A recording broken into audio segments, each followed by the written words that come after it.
오늘 우리 하나님의 말씀은 시편 127편 1절부터 5절까지 말씀입니다. 시편 127편 1절부터 5절까지 말씀. 제가 가진 성경 구약 성경 898페이지입니다. 시편 127편 1절부터 5절까지 말씀. 봉독할 때에 살아계신 우리 하나님의 음성으로 들으시기 바랍니다. 여호와께서 집을 세우지 아니하시면 세우는 자의 수고가 헛되며 여호와께서 성을 지키지 아니하시면 파수꾼의 깨어 있음이 헛되도다. 너희가 일찍이 일어나고 늦게 누우며 수고의 떡을 먹음이 헛되도다. 그러므로 여호와께서 그의 사랑하시는 자에게는 잠을 주시는도다. 보라, 자식들은 여호와의 기업이요 태의 열매는 그의 상급이로다. 젊은 자의 자식은 장사의 수중의 화살 같으니 이것이 그의 화살통에 가득한 자는 복되도다. 그들이 성문에서 그들의 원수와 담판할 때에 수치를 당하지 아니하리로다. 아멘. 샬롬. 샬롬. 네, 우리 옆에 분들하고 밝은 얼굴로 축복의 인사를 나눕시다. 하나님께서 우리를 사랑하십니다.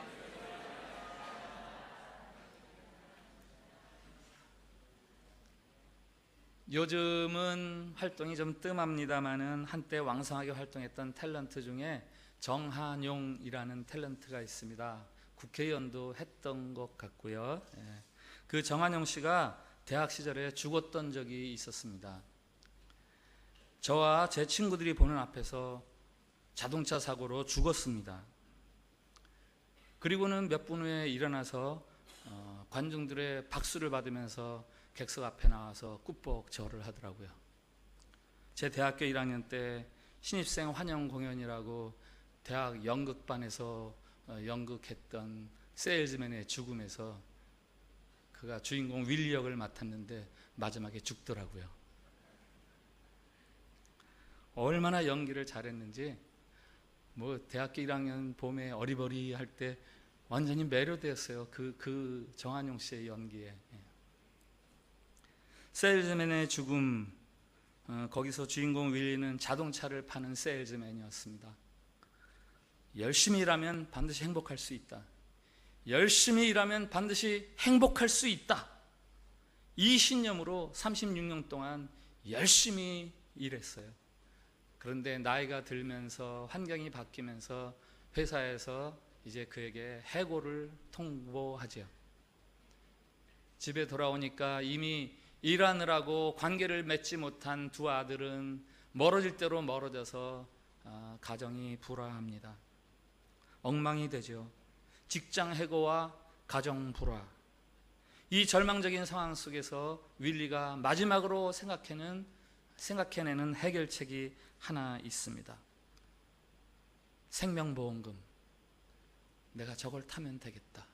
그래서 자동차 사고를 가장한 자살을 하는 것으로 끝이 납니다. 한평생 자동차를 팔던 사람이 결국에는 자기 목숨을 파는 거죠. 세일즈맨의 죽음, 이 작품은 아서 밀러가 1949년에 발표한 작품입니다. 1949년 2차 세계대전이 끝나고 이제 막 산업화가 막 일어나고 자본주의가 이제 막 증식될 때에, 막 본격화될 때에 미국 사회가 얼마나 비인격화되고 미국의 가정들이 어떻게 황폐화돼 가고 있는가를 고발하기 위해서 발표한 작품이지요. 세일즈맨의 죽음을 통해서 아서 밀러는 인생의 중요한 두 가지 축을 제시합니다. 하나는 일, 하나는 가정. 일, 가정. 그렇습니다. 대부분의 사람들도 마찬가지죠. 저희 성도들도 기도 제목을 받아보면요, 대개 일, 가정, 이 테두리 안에 거의 95% 이상 그 안에 들어있어요. 일과 가정, 이 두 가지는 인생을 유지하는 아주 중요한 두 가지 축이지요. 오늘 시편 127편도 일과 가정, 이 두 가지에 대한 노래입니다. 1절, 2절은 일에 대해서 노래합니다. 3절, 4절, 5절은 가정에 대해서 노래합니다. 이 노래를 통해서 성경은 일과 가정을 어떻게 행복하게 잘 이끌어가야 한다고 말하는가, 그것이 오늘 말씀의 요지입니다. 우선 일에 대한 말씀부터 살펴볼까요? 1절, 2절 한번 같이 읽어보겠습니다. 1절, 2절 시작. 여호와께서 집을 세우지 아니하시면 세우는 자의 수고가 헛되며 여호와께서 성을 지키지 아니하시면 파수꾼의 깨어 있음이 헛되도다. 너희가 일찍이 일어나고 늦게 누우며 수고의 떡을 먹음이 헛되도다. 그러므로 여호와께서 그의 사랑하시는 자에게는 잠을 주시는도다. 아멘. 자, 일에 대해서 말씀하시는 저 1절 1에서 눈에 띄는 단어가 있어요. 헛되다라는 단어입니다. 헛되다. 수고가 헛되며 깨어있음이 헛되며 수고의 떡을 먹음이 헛되다. 지난번 정교인 수련회 때 이 헛되다라는 말씀 배우셨죠? 아무 가치가 없다 이런 말은 아니에요. 그 가치가 수명이 짧다, 극히 짧다 이렇게 설명을 하지 않습니까? 성경은 여러분이 하고 있는 일에 대해서 경고합니다. 당신들이 애쓰고 수고하는 일들 그거 자칫 헛될 수 있노라. 혹 이 말씀을 이렇게 오해하는 분들도 있죠. 그리스도인은 열심히 일할 필요가 없다. 하나님이 모든 것을 다 해주시는데 일하느라고 너무 그렇게 아둥바둥 할 필요 없지. 이렇게 착각하는 사람들이 초대교회에 데살로니가 교회에 몇 명 있었어요. 그들은 하나님이 그리스도 안에서 모든 것을 다 성취했다고 믿었습니다. 그래서 내가 해야 할 일은 더 이상 남아있지 않다. 더더군다나 예수 그리스도께서 이제 다시 오신다고 곧 오신다고 하시니 뭐 일을 할 필요가 뭐 있냐 하고 일을 해야 될 두 손을 모아서 하늘을 향해 하늘만 쳐다보고 있었던 거죠. 그들을 향해서 사도 바울이 말합니다. 나는 밤낮으로 일하면서 너에게 하나님의 복음을 전하였노라. 내가 너희들하고 같이 있을 때 어떻게 했냐? 나 밤낮으로 일하면서 너희들에게 복음을 가르쳤다. 너희들은 왜 일 안 하냐? 그러면서 이런 말을 하죠. 일하기 싫거든 먹지도 말아라. 일하기 싫으면 먹지도 말아라.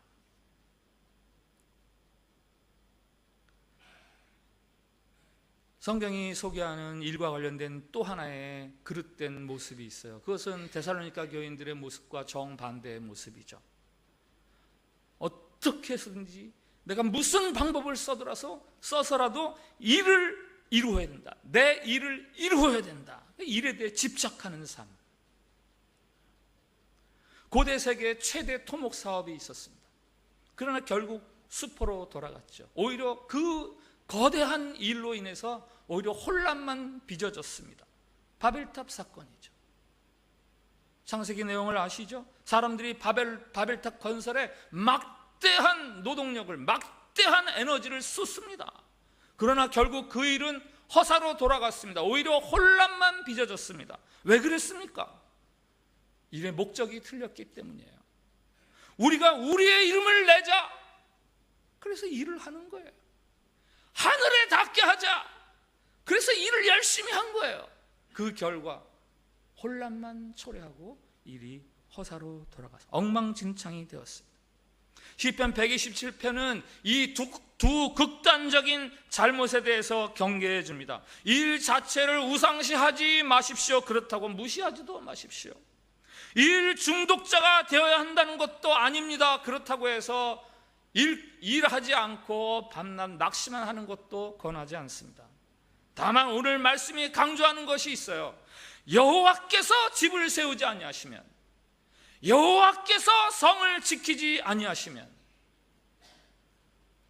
내가 하는 일 속에 과연 하나님이 계신가? 내가 하는 일이 하나님과 관련이 있는가? 이것을 가지고 일을 하라는 겁니다. 하나님도 일을 하세요. 하나님도 일을 하세요. 성경책 굉장히 두꺼운 책이죠. 이게 한 권으로 묶여서 있어서 그렇지 굉장히 방대한 책입니다만은 그 맨 첫 구절이 무엇입니까? 태초에 하나님이 천상에 좌정하고 계시니라가 아니었어요. 태초에 하나님이 아름다운 사랑으로 충만하셨도다가 아니었습니다. 뭐예요? 태초에 하나님이 천지를 창조하시니라. 성경이 소개하는 하나님에 대한 첫 번째 설명은 일하시는 하나님이에요. 일하시는 하나님, 이 세상을 만들어 가시는 하나님. 그래서 창세기 1장은 하나님의 작업일지예요. 첫날 뭐 하셨다, 둘째 날 뭐 하셨다, 그 다음 날 뭐 하셨다, 뭐 하셨다, 뭐 하셨다. 아니, 성경 전체는 하나님의 작업 계획서죠. 마스터 플랜이죠. 하나님이 이렇게 일을 하실 것이다 라는 작업 계획서입니다. 하나님이 사람에게 주신 최초의 명령이 무엇인지 아세요? 여섯째 날에 사람을 만드시고 주신 첫 번째 명령, 생육하고 번성하고 땅에 충만하라, 땅을 정복하라, 바다의 물고기, 하늘의 새와 땅에 움직이는 모든 생물을 다스리라. 신학자들은 이것을 문화명령 이렇게 얘기합니다. 문화명령. 하나님이 창조한 세계에 그 하나님의 생명이 계속 유지되도록 더욱더 풍성해지도록 그렇게 하나님의 창조 작업에 참여하라라는 일을 최초의 명령으로 주셨다고요. 노동은 무엇보다 하나님을 대신하는 행위입니다. 일이 우리 인생을 고달프게 한다. 돈 많이 벌어놓고 이제 놀 거야. 이거요, 일에 대해서 잘못된 거예요. 일은 하나님의 노동행위, 하나님의 일하심을 대신하는 행위입니다. 우리가 왜 일에 대해서 그렇게 부정적인 생각을 갖느냐? 잘못된 일을 하고 있기 때문이에요. 일이 고달파 보이는 것은 여러분이 하고 있는 그 일이 하나님의 생명 작업과 관련이 없는 일이기 때문에, 헛된 일, 무익한 일, 무분별한 일들 때문에 그 일이 싫어지는 거예요. 일은 아주 존엄한 것이에요. 하나님이 일하시기 때문에 우리도 일을 해야 합니다. 그러나 하나님 제쳐두고 우리의 개인적인 사사로운 욕심을 위해서 내 마음대로 일하면 일의 노예가 되고 맙니다. 헛된 수고가 된다고 경고하십니다. 열심히 일하십시오. 그러나 그 일의 목적이 무엇인지, 이 일을 통해서 과연 하나님의 생명이 더 풍성해지는지, 내가 사는 시대에 그것을 생각하며 일하십시오. 오늘 시편 127편 1절 2절을 직접 서술어로 바꾸면 이렇게 바꿀 수 있어요. 여러분이 집을 세우고 계세요? 그 일이 하나님의 영광을 위한 것 맞습니까? 여러분이 성을 지키는 파수꾼이에요? 그 일이 하나님이 맡기신 창조사역, 생명사역과 관련이 있습니까? 밤낮으로 쉬지 않고 일하시는 여러분, 여러분의 그 모습에 하나님이 기뻐하십니까? 그 일이 하나님의 사랑을 받을 만한 일입니까? 3절부터 5절의 가정에 대한 말씀도 1절, 2절의 일에 대한 말씀과 크게 다르지 않습니다. 우리 한번 같이 읽어볼까요? 3절부터 5절 같이 읽습니다. 시작. 보라, 자식들은 여호와의 기업이요 태의 열매는 그의 상급이로다. 젊은 자의 자식은 장사의 수중의 화살 같으니 이것이 그의 화살통에 가득한 자는 복되도다. 그들이 성문에서 그들의 원수와 담판할 때에 수치를 당하지 아니하리로다. 아멘. 무슨 말입니까? 가정의 자식은 자랑이고 행복거리다. 그것은 누가 주시느냐? 하나님이 주신다. 그래서 결론은 가정의 자랑과 가정의 행복은 하나님이 주시는 것이다. 이게 이 결론이에요. 내 힘으로 세워보려고 하는 가정의 행복, 내 힘으로 지켜내려는 가정의 행복, 그거요 실패해요. 그거 헛됩니다. 가정의 행복은 하나님이 주시는 거예요. 하나님부터 오는 거예요. 하나님이 주셔야 가정에 자랑거리가 생기고 수치거리가 멀어집니다. 요즘 부모님들 자식들에 대한 사랑이 극진하잖아요. 끔찍하잖아요. 끔찍한 이야기 하나 해드릴까요? 가시고기라고 아세요? 들어보셨을 거예요. 고기 중에 가시고기라는 고기가 있어요. 암컷이 알을 낳으면 수컷이 그 알을 품고 부화를 시켜서 이제 거기서 새끼가 나오면요, 자기 살을 그 새끼가 파먹게 합니다. 다른 거 먹을 수가 없으니까 아버지 살을 파먹게 해서 나중에 얘가 다른 것을 먹을 만큼 크면 아버지는 뼈만 앙상이 남아서 죽게 되는 거예요. 이게 가시고기. 요즘 우리들 가정이 다 이 가시고기 같아요. 부모들이 자식을 위해서라면 눈도 빼주려고 그래요. 제사를 다 깎아냅니다. 자식 교육을 위해서라면 모든 걸 다 희생할 수 있어요. 요즘 부모님들은. 심지어 부부가 떨어져서 사는 것도 애 교육을 위해서라면 괜찮지 하고 부부가 몇 년씩 떨어져서 살아요. 부부가 떨어져 살아가는 것 자체를 뭐라 그러는 게 아니라 우선순위를 지금 말씀드리는 거예요. 뭐 부득이하게 떨어져 살 수 있죠. 내 자식이 행복하려면 성공해야 되고, 성공하려면 좋은 학교 나와야 되고, 그래야 좋은 직장 가서 좋은 그럴만한 그럴듯한 배우자감도 만날 수 있고, 좋은 학교 가려면 성적이 좋아야지. 그러려면 그냥 공부를 시켜야지. 그러나 성경은요, 자식들의 행복은 그렇게 해서 얻어진다고 말한 적이 없습니다. 성경은 여러분들의 자식들의 행복이 그렇게 해서 얻어진다고 말한 곳이 없어요. 자식은 주님께서 주신 선물이요, 태 안에 들어있는 열매는 주님이 주신 상급이다. 여러분의 자식과 하나님의 관계에 대해서 성경은 강조합니다. 그러니 자식이 행복하게 해지려면 하나님을 가르쳐라. 하나님을 가르쳐라. 가정의 복은 하나님이 주신다. 소확행, 욜로, 워라벨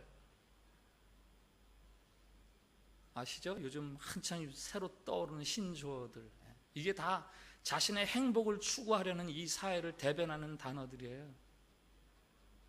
그러나 성경이 말하는 여러분의 가정의 목적은 행복이 아니에요. 성경이 말하는 여러분 가정의 목적은 행복이 아니에요. 그 이상의 것이 있어요. 거룩.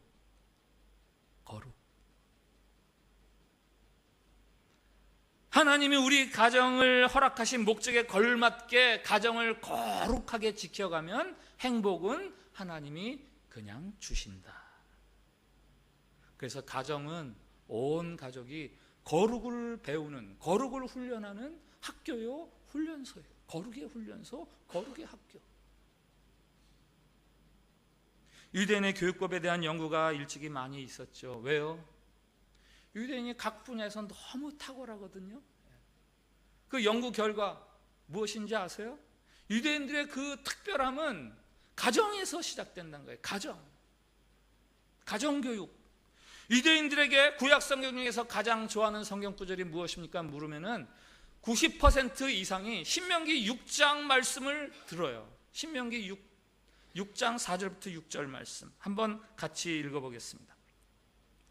같이 읽습니다. 시작. 이스라엘아 들으라. 우리 하나님 여호와는 오직 유일한 여호와이시니 너는 마음을 다하고 뜻을 다하고 힘을 다하여 내 하나님 여호와를 사랑하라. 오늘 내가 내게 명하는 이 말씀을 너는 마음에 새기고. 아멘. 여기 이스라엘아 들으라, 이 말을 히브리 말로 쇠마, 들으라. 그래서 이거를 신학자들이 쇠마 이렇게 이야기하는데요. 너는 마음을 다하고 뜻을 다하고 힘을 다하여 내 하나님 여호와를 사랑하라. 이 구절을 유대인들의 90% 이상이 구약 성경 중에서 가장 소중하게 여기는 말씀으로 받아들인다는 거예요. 그걸 내 마음에 새기고. 그 다음 말씀 들어보세요. 신명기 4장 7절부터 9절. 내 자녀에게 부지런히 가르치며 집에 앉았을 때든지 길을 갈 때든지 누워있을 때든지 일어날 때든지 이 말씀을 강론할 것이며. 이 말씀이 뭐예요? 내 하나님 여호와를 힘을 다하고 목숨을 다하고 뜻을 다해서 사랑하라. 이거를 강론하라는 거예요. 너는 또 그것을 내 손목에 메어서 기호를 삼으며 내 미간에 붙여 표로 삼고 내 집 문설자 바깥문에 기록할지어다. 그래서 유대인들은 진짜로 여기다가 매잖아요. 그 안에는 이 신명기 4장 말씀, 6장 말씀이 들어있어요. 여기다 매잖아요. 여기에 그게 들어있어요. 문에 들어갈 때 통이 있잖아요. 그 안에 그게 들어있어요. 신명기 6장 말씀. 마음을 다하고 뜻을 다하고 힘을 다하여 내 하나님 여호와를 사랑하라. 그거를 자녀들에게 가르치는 거예요. 하나님은 오직 한 분, 그 하나님을 온 힘을 다해서 사랑하면, 그러면 그것을 자녀들에게 가르치는 것, 그것이 유대인들에게는 중요하고요. 그렇게 했을 때 유대인들이 각 분야에서 인정을 받는 거 아니에요? 누구나 사랑이 넘치고 행복한 가정을 꿈꾸죠. 이런 가정을 꿈꾸지 않는 가정은 없습니다. 그러나 사랑과 행복 말고 그 이상의 것을 꿈꾸어야 됩니다. 뭐예요? 거룩. 거룩. 하나님과 나와의 관계, 하나님과 우리 가정의 관계, 그게 거룩이죠. 부모가 마음과 뜻과 힘을 다하여 하나님을 경외하면서 살아가면 자식들이 그것을 보고 마음과 뜻과 힘을 다하여 하나님을 사랑하는 자녀들이 되고, 그러면 하나님이 거룩한 가정들에게 약속하신 하나님의 복을 내려주시는 거예요. 행복해지고 형통하고. 여러분, 부부가 함께 골프를 하는 것 행복을 위해서 중요합니다. 그러나 부부가 함께 예배드리는 것은 가정의 거룩을 위해서 더 중요한 거예요. 자식을 학원에 보내고 과외 공부시키는 것 필요합니다. 그러나 교회에 보내는 것은 자녀에게 거룩을 가르치는 것이기 때문에 더 긴급한 겁니다. 자식에게 엄청난 재산, 엄청난 유산을 물려주는 것도 중요하지만 마음과 뜻과 힘을 다하여 하나님을 경외하는 삶을 본으로 물려주는 것도 더 중요한 이야기입니다.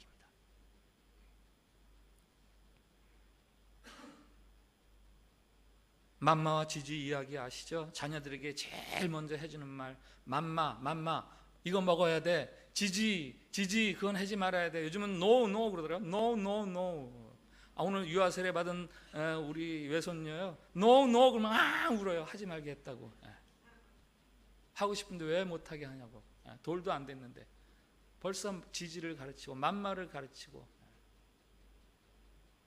맘마는 아이가 뭘 먹어야 되는지 가르쳐 주는 거죠. 지지는 뭘 하지 말아야 하는지 가르쳐 주는 거죠. 여러분, 아이들에게 영적 맘마와 지지를 가르쳐 주세요.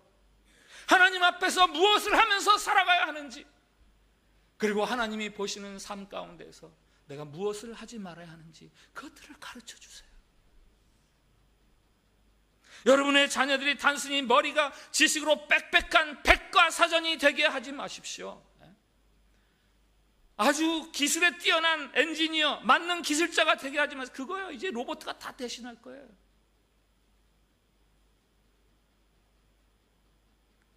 하나님을 경외하는 믿음의 사람, 하나님을 경외하는 믿음의 사람, 자녀들이 그것이 되기 위해서 여러분들이 먼저 그 삶을 살아가야죠. 말로 안 되는 거예요. 보여줘야 따라하는 겁니다. 이렇게 가정에서 부모와 자식 간에 거룩을 이루어가면 하나님이 주시는 선물이 있는데 그게 행복이에요. 행복. 들어보셨겠지만 통계 자료가 하나 있어서 소개를 드립니다. 미국 교육위원회에서 두 패밀리를 조사를 했어요. 5대에 걸쳐서. 한 가게는 프린스턴 대학을 설립한 조나단 에드워드의 가정이고요. 또 한 가정은 뉴욕의 술집에서 거대한 거부가 된 마이크 슐츠의 가정입니다. 5대에 걸쳐서 그 패밀리를 조사를 했는데요. 조사 결과는 이렇습니다. 조나단 그 후손들은 5대 896명 중에서 선교사와 목사가 116명, 교수 학장이 86명, 문학가 75명, 사업가 73명, 장로 집사가 286명이 나왔습니다. 미국 부통령도 1명 있고요, 상원의원도 4명 나왔습니다. 반면에 마이크 슐츠, 무신론자, 내가 돈 벌어야지 해서 술집을 해서 거부가 된 사람, 그 가게는요 5대까지 1062명인데 그 중에 교도소에 수감된 사람이 96명, 정신병자와 알코올 중독자가 58명, 창녀가 65명, 영세민 286명, 무학자 460명.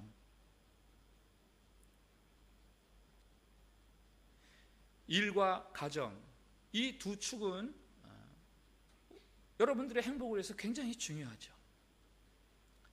그러나 성경은 그 두 가지 축보다 더 중요한 축이 있다고 말씀하십니다. 그 중요한 축은 뭐예요? 하나님. 하나님은 인간의 삶에 대한 질서를 확립해 주시는 분이고 인간의 성공이나 실패를 좌우하시는 분이 하나님이세요. 그러므로 행복한 가정, 행복한 삶을 살기 위해서는 하나님과의 관계를 바르게 하고 살아가야 합니다. 이것이 성경이 제시하는 행복의 방법론이에요. 오늘 시편 127편은 행복한 가정에 대한 노래죠. 그 바로 다음 나오는 128편이 있어요. 128편 한번 읽어볼까요? 같이 읽어볼까요? 이것도 역시 행복한 가정에 대한 노래입니다. 같이 읽어봅시다. 시작. 여호와를 경외하며 그의 길을 걷는 자마다 복이 있도다. 내가 내 손이 수고한 대로 먹을 것이라. 내가 복되고 형통하리로다. 내 집 안방에 있는 내 아내는 결실한 포도나무 같으며 내 식탁에 둘러앉은 자식들은 어린 감람나무 같으리로다. 여호와를 경외하는 자는 이같이 복을 얻으리로다. 여호와께서 시온에서 내게 복을 주실지어다. 너는 평생에 예루살렘의 번영을 보며 내 자식의 자식을 볼지어다. 이스라엘에게 평강이 있을지로다. 아멘. 오늘 본문으로 잡은 127편이 헛됨에 대해서 강조한다면 그 다음 노래 128편은 형통함, 복됨에 대해서 노래하고 있습니다. 수고한 대로 먹는 복, 형통한 삶, 그 비결은 여호와를 경외하는 데 있다. 하나님의 길을 따라 행하는 삶을 하나님이 형통하게 해주신다고 128편이 노래하고 있습니다. 이 127편과 128편의 공통점이 있어요. 성전에 올라가는 노래라는 표제를 가지고 있습니다. 성전에 올라가는 노래.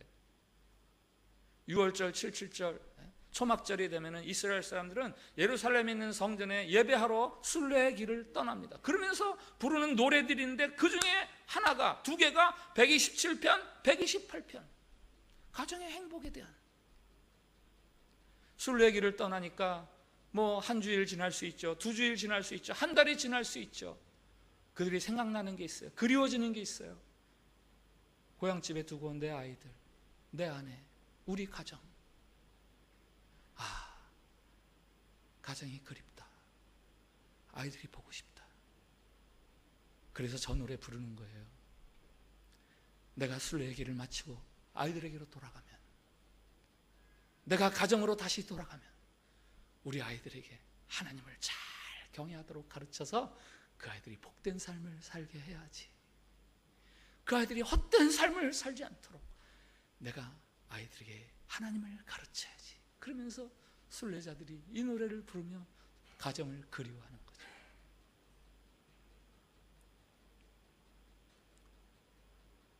(5월 5일이) 어린이날 잘 지내셨죠? 5월 8일이 어버이날. 하나 더 있어요. 5월 21일 부부의 날. 모르셨죠? 5월달. 이 세상도 5월이면은 우리 가정에 대해서 한번 관심을 갖자. 가정을 좀 돌보자 해서 이렇게 기념할 만한 날들을 막 만들어서 가정에 신경을 쓰세요. 이렇게 이야기하는 게 5월달입니다. 여러분, 이 5월달에 우리가 관심을 두어야 하는 것이 가정이죠. 부모에게, 자식에게, 아내에게, 남편에게 어떻게 우리 가정이 행복하고 사랑이 넘치는 가정이 되게 할 것인가. 오늘 성경 말씀을 들으세요. 하나님을 경외하는 가정, 거룩한 가정이 되어야 합니다. 그러면 하나님이 거룩한 백성들에게 주시는 행복과 사랑은 그냥 주어지는 거예요. 오늘 말씀을 요약한 공동 기도문이 있습니다. 우리 한번 저 기도문을 같이 기도하는 마음으로 읽도록 하겠습니다. 시작. 주님, 우리가 수고하고 힘쓰는 일들이 헛된 일들이 되지 않도록 거룩하게 하옵소서. 주님, 우리 가정이, 온 가족이 하나님을 경외하는 거룩한 가정이 되게 하옵소서. 주님, 우리들의 일터와 가정에 하나님으로부터의 복이 풍성하게 하옵소서. 아멘. 기도하겠습니다. 우리에게 일터와 가정을 주시니 감사합니다. 매일 땀 흘려 일하고 섬기는 일터와 가정을 어떻게 복되게 할 수 있는지 그 비결을 가르쳐 주시니 감사합니다. 복의 근원 되시는 우리들의 하나님, 우리가 하는 일들이 주님을 기쁘시게 하는 일이 되게 해 주시옵소서. 우리의 가정이 하나님을 사랑하고 경외하는 거룩한 가정이 되게 해 주시옵소서. 일과 가정을 통해 우리에게 예배해 주신 하나님의 복을 마음껏 누리는 거룩한 인생, 거룩한 가정들이 되게 해 주시옵소서. 예수님의 이름으로 기도합니다. 아멘.